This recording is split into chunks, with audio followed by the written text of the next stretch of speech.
balance between profit or purpose or your principles. Actually, for us, the decision is always quite simple because we have this principle that we say, what if Mother Earth was our CEO? What would she do?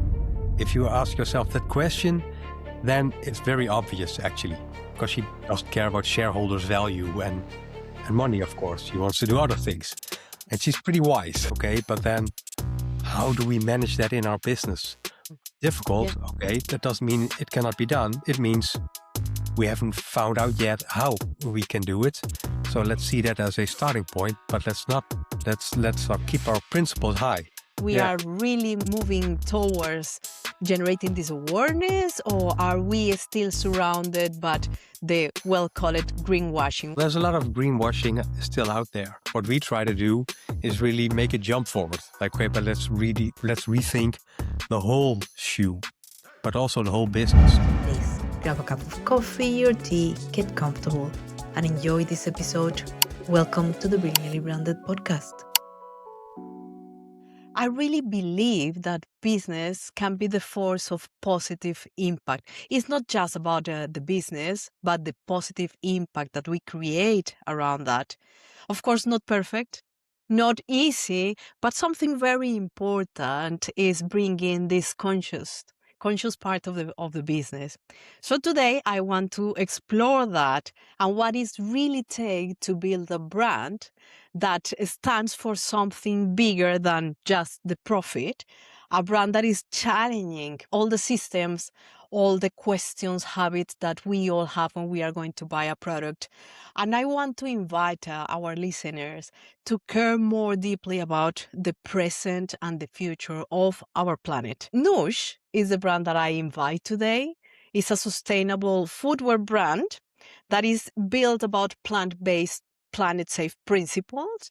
I'm going to invite Stefan to join us and give us all the details about the brand and all those principles. But beyond the product, I am curious about this mindset, about these emotional triggers, and this responsibility that comes with choosing to build differently. So let's start there by giving a welcome to Stefan Woben from NOOCH, and start for more details about what was this moment that made you say, we need to create NOOCH. Hi, well, I'm very happy to be here and to share my story about our footwear brand, indeed, NOOCH. And it's like I'm doing it together with Lotte. She's my co-founder. So we're a two-man show currently, or more people are helping us. But it started about 13 years ago. So it's already been like a long project that we're trying to get this off the ground. So what do we do actually? Well, we make shoes. And a lot of people make shoes, but we make them quite differently. So there's like this saying in Holland, you don't have to reinvent the wheel. But sometimes I think it's good to reinvent things, to really think a bit more deeply about, in our case, a shoe, how it's made, where it's made, what materials is it made from. And that's exactly what Lotte did. Lotte, she's like a shoe designer by origin. So she worked in the industry for big brands, and she also knew all the negative aspects of that industry. It led her to quit her job and move to Spain on a mountain. They built like the eco camping, and I, with my family at that time, we visited her. We thought, wow, this is such a cool idea. And then we got started chatting. So my background is also that of an entrepreneur. I had several companies. And I just offered to help her. Like, okay, is there something that I can do? And that's how I got slowly more and more involved and started learning about this industry. And then when you learn about all those, well, bad things, actually, there's really this passion inside of us. We really want to right or wrong. Yeah. It's driven from pain. So in our brand, we try to be like lighthearted and fun, but we know if we dig a bit deeper, we know what we're trying to solve. And that just got hooked. Like, okay, this is something that we need to solve.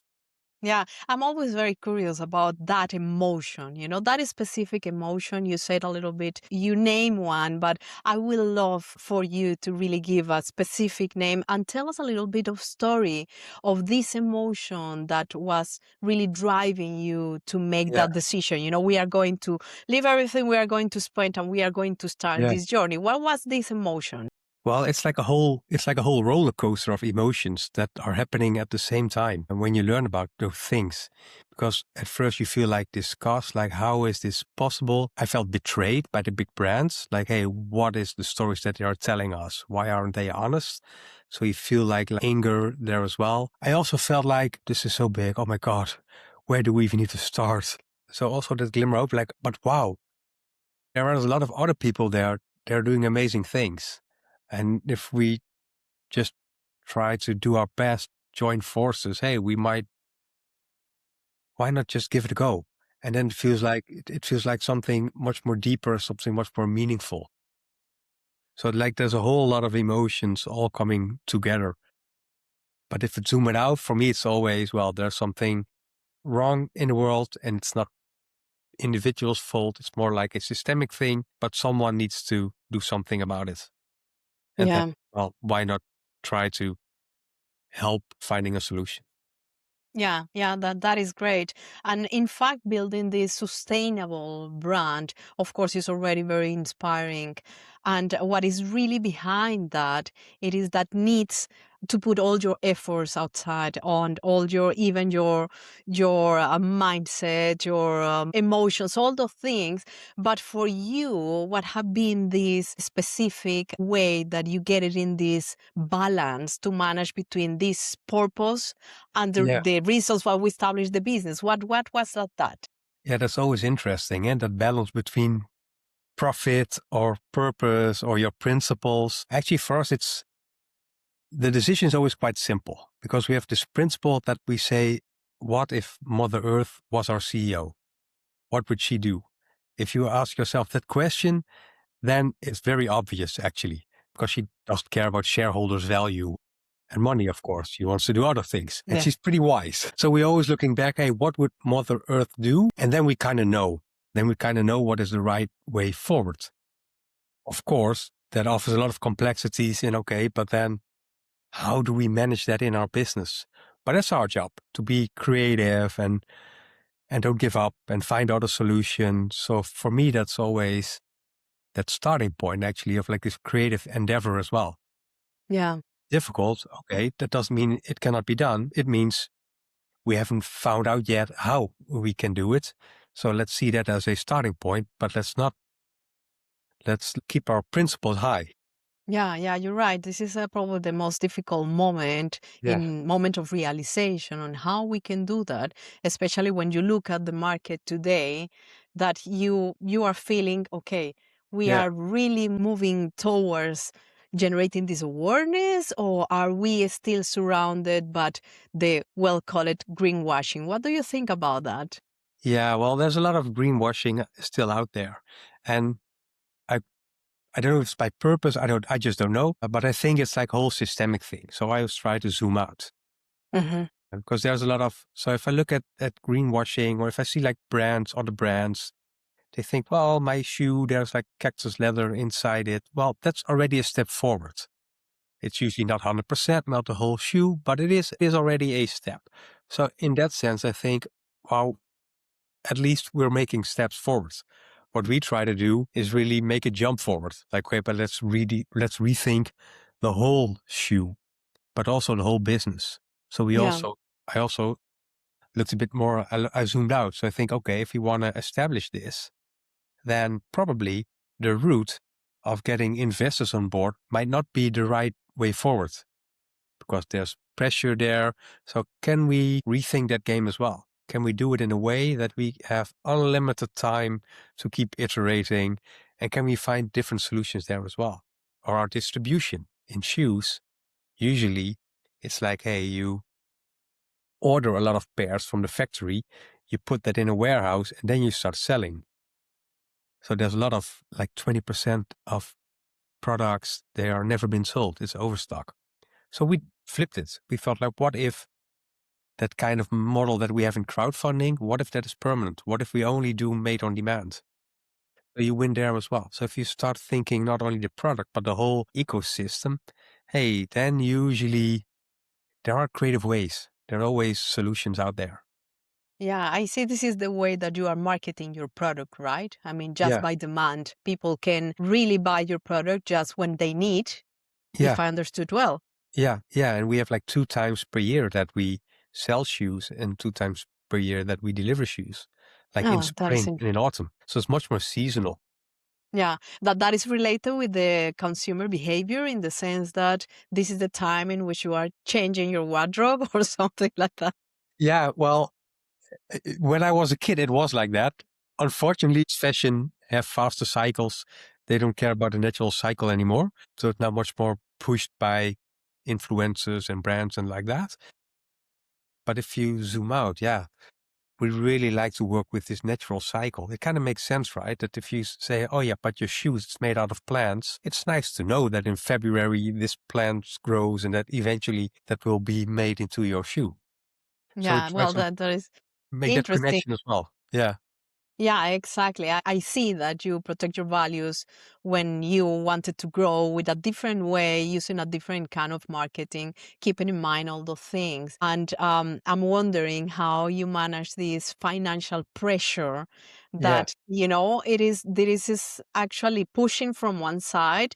From the other one is keeping all your values on the top of your mindset and your company, but Yeah. then as well the financial pressure. So how do you manage that? Yeah, yeah, that is a struggle. And there are two, and there's like a much more like a personal thing. Hey, how do we manage our personal finances? And there's the company Mm. part. But what Lotte and I said, like, okay, we see ourselves still in this startup phase, still trying to get this product on the market in a scalable way. And we're not there yet because it's so innovative. So the most recent setback that we got is that one of our key suppliers, they went bankrupt. So then a material that we need is not on the market. But because we do 100% plant-based and 100% planet safe, we call it, so no Yeah. plastic, etc. Yeah, it's very difficult to find an alternative. So we knew, well, we need to give this a lot of time to really Mhm. have this scalable. So I'm now still in the mode in our company to say, well, we're trying to get there. And while we're still in that phase, it means that me and Lotte on a personal side, we need to take care of our finances differently. So we cannot work 100% for NOOCH. I'm currently doing like 2-3 days, Lotte as well. So we need I do other work as well to pay my bills. I moved to a smaller house. I don't have a car. So I try to give myself that kind of freedom so we can Yeah. put the time that we have, the passion that we have into this project. Yeah. Once Okay. we know we can scale, yeah, then it starts to ramp up as well and get a bit funding. But we have a different idea for that as well. So not the traditional route, but much more via the crowd as well. So that customers can buy in a share, they can be part Hmm. Yeah. This process. of this company. Yeah. And also share the ethical responsibility with each other. So we call it Mhm. stewards. Once we get there, then it's for us the time that I can hire a little bit of staff. We don't need a lot. Then we can try to enter other markets like Germany, UK. Step by step, getting into the flow Passo, and passo. Yeah. paso a paso. Yeah. Exactly. And another thing that I'm very curious is you have been telling, well, no, she's made 100% plant based. And I'm very curious about that. Is I'm always love to know the story behind the products and the Yeah. brands and all those things that are connecting us with the brands. Yeah. I would love you to explain us a little bit for the listeners to have a little bit of context. Okay, Yeah. why Noosh? Why Yeah. Stefan? And why Stefan is here? Yeah. So why is plant-based? That is because Lotte and me as well, we are vegans, uh, mainly for the animals. So we don't think, well, we should kill animals. We should not see them as products. So that's much more our personal standpoint. So therefore, that was really clear to us. We will not use animal products. So then you look into the market. So leather is like a no-go for us. So then you look at alternatives.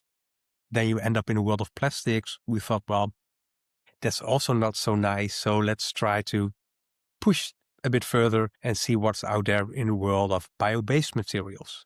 So, and for clothing, cotton, linen, we're used to that, right? But for shoes, yeah, we need different materials as well. So for example, put it here. Here we have like the shoe sole. Usually like a shoe sole, they are made of rubber, but also plastics, and they are vulcanized. So it's like a kind of a process, and it has the benefit for the consumer that your shoe sole can last long. But that's also the negative side for the environment, because a shoe sole, it can last up until like 300 until 1,000 years on landfill. So Mm-hmm. like a huge problem there. Mm-hmm. So ours is made out of 100% natural rubber, which is not vulcanized. And there was only one company in the entire world that could do this, that have Okay. invented that way. Okay. And we're now trying to push that even further, because rubber from the rubber tree, and we're now doing experiments with dandelion, which seem very promising. Okay. That So sounds interesting. that's very cool that you're looking into this. I meet all these kind of cool people, actually, those crazy inventors, people that think, dandelion, there's like this milky substance in there. Maybe we can turn that into rubber. And they actually, well, they figured out a way to do that. So we're trying to see like, hey, but does that kind of rubber have the properties for a shoe sole as well? So it's always innovating the upper that's also made out of plants. It's like a composite of the hull of rice, cork, a lot of ingredients in there. I'm not a scientist, but they put it in the blender, they mix it, and they can make like really good materials out of that. So it's like, wow, there's no need for leather anymore. And it's already pretty good. And all the new materials that are out there, they're Mm-hmm. only improving. When we started, we could only have like white and black. Currently, The luckily, we can offer colors. all kinds of colors as well. That, seeing you explaining the materials connect me a little bit with the basic things and about how indigenous people was developing the colors and get from the plants the colors Yeah, and all these kind of things that what making them feeling more connected to the earth, no more grounded. And my yeah, question is a little bit related with all the materials that you are using, because when we are wearing plastic and all these new materials as well, we extract ourselves from getting grounded, right? exactly. So your shoes means that you are more grounded? I don't know. That is a question. Yeah. I cannot prove that. I've not done a scientific report on that, but I can only speak from my personal experience.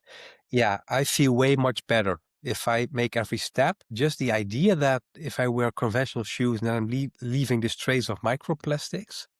And Mm-hmm. if I connect myself to all the hurt that has been done actually in the animals, in the environment, in the people that making it, yeah, then suddenly my cool shoes, they are not so cool anymore. Exactly. Yeah, I can No. imagine. And if I know, but here at least every step that I'm now taking is for me also, we call it vote with your feet, is a step towards like this different world that we're trying to enter. Yeah, We think yeah, I if we got can do it. that with shoes, then probably all other industries we could do something similar there as well. So we call that return of inspiration. Yeah, correct. So that feels, yeah, and the rubber, the natural rubber, yeah, it feels good. Feels good I to can walk in it. imagine. Yeah. Yeah, I can imagine. And talking about more entrepreneurs in general, and my podcast is for women empowerment and to see Yeah. how we all together get this inspiration and this learning. But for all those people that wanted to create a brand with purpose and building that, what would you say to them today in order for them to feel in this inspiration connected with what you are doing right now? Yeah. I think it's really key that you really feel the purpose, that you really invest yourself into the problem that you're trying to solve. Most of the times, purpose, the root cause is something wrong out there. So there's like a pain to discover there as well. And if you're willing to enter that journey, I did that as well. I read books, documentaries, really getting into it. That's not very pleasant, Yeah. but it is really good. You grow as a person by doing that. And someone needs to witness it, I think. So I feel that, well, we've witnessed all the bad things. Now we need to do something about that as well.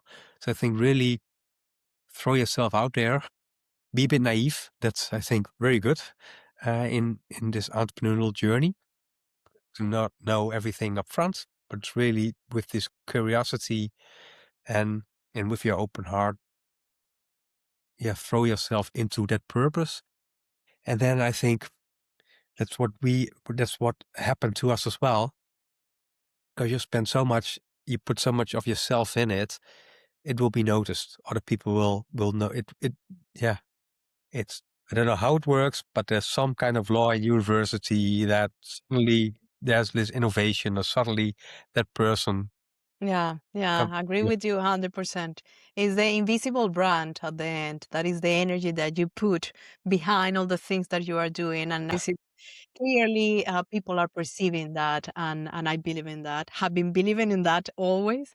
And yeah, I'm so grateful to bring your story to the podcast because I know it's very inspirational. I'm very curious. So I can start to dig in an entire hole talking about many, many things. But yeah. if there is something that would you like to share something else with us about NOOCH, about your business, about how probably the people can be more conscious in the way that they are consuming, that will be really a strong message that you can put behind. Yeah, maybe there's something that I can tell about the journey that we had so far. Because as I said in the beginning, it's difficult because, hey, you try to make a shoe, you think you're always there, and then suddenly they make a thing in the factory happens that wasn't unforeseen. We had it with our stitching. Linen, they didn't Yeah. put it under the right condition in the warehouse. It got swollen. The whole machines, they didn't work anymore. All those kind of setbacks that you will have, that's usually logical in like this startup journey. And what we did, we were always very open towards our consumers, because our model is, hey, you buy a pair of shoes and then I start making it. So I have a lot of people that already put their deposit there, but they don't have shoes yet. How long they have to wait for having the shoe? Well, we hope we can do that in 4 months. So in this seasonal period. But now, because we had all kinds of mistakes, some people are waiting for more than a year already. And what we did, we were always very open to them. So really, when we write an email, we do it from the heart, actually. Like, hey, this is what the situation is. We're really sorry for that. This is what we're trying to do. And then we got so much love and support back. Like I think we have more than 1,000 people now that have placed an order with us. Hmm. Maybe 5 have canceled. Wow. They're Wow. waiting. So that's like, and that is because we're very honest, and because we're not doing this because we want to build this major brand and we can get very rich. No, we're trying to really solve something, and we see a brand as a means to address those issues in the world. And if you are very open with that and you just start sharing and sharing, Hmm. not trying to be this success number, but really be honest and open, then then you start building this community. And that's what we currently feel, actually. It is like, okay, it's not only Lotte and Yeah. me anymore, but there's now like a whole groundswell of people that are cheering for us, that are rooting for us, that are opening doors for us. Yeah. Yeah, I really like the way that you are doing that. I really like your brand, your business, the concept. And I have to say, I'm very, very, very happy to share this here. And I will share, in fact, where the people can go and order and wait patiently, but happy to be doing something with conscious and with the concept of getting kind with our Mother Earth. Yeah, that's one of the cool things of NOOCH is you have so what people can do.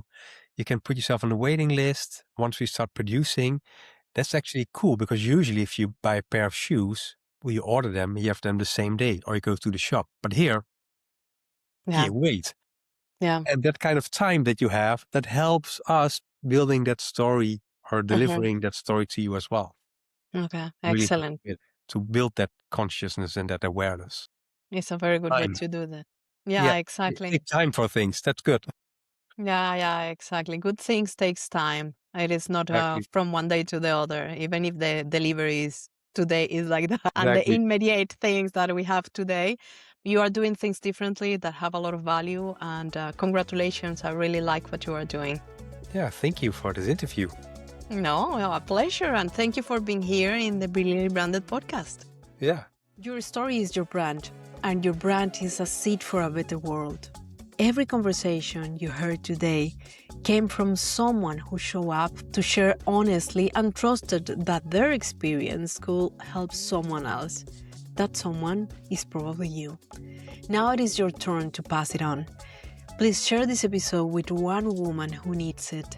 Explore the playlist and find the conversation that is picked for her moment. Because the right story, shared at the right time, changes everything.